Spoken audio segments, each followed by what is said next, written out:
PT zero basic to 58 plus.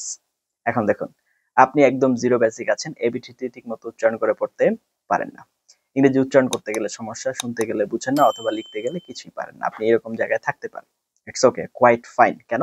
কারণ আমাদের বাংলাদেশের শিক্ষা ব্যবস্থা এরকম জায়গায় থাকাটা অস্বাভাবিক কোনো কিছু না।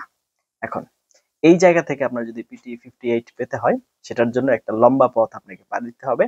এটা কোনো টি-20 ম্যাচ হবে না, এটা হবে হচ্ছে ম্যারাথন দৌড়ের মতো অথবা টেস্ট ম্যাচের মতো, আমরা যদি ক্রিকেটের ভাষায় বলি। সেটার জন্য যদি আপনি প্রস্তুত থাকেন, তাহলে যেটা করতে হবে, প্রতিদিন আপনাকে কমপক্ষে 3 ঘন্টা করে সময় দিতে হবে, মিনিমাম 3 মাস। এভরিডে পিটির যে কোনো একটা কোয়েশ্চেন টাইপ কমপক্ষে 10টা প্র্যাকটিস করতে হবে, এবং রেগুলার 3টা কাজ জোরে জোরে উচ্চারণ করে পড়তে হবে, টাইপিং করতে হবে এবং লিসনিং করতে হবে। এই কাজগুলো যদি আপনি ঠিকঠাক মতো করতে পারেন, আশা করা যায় 3 মাসের ভিতরে আপনার 58 ইনশাল্লাহ হয়ে যাবে।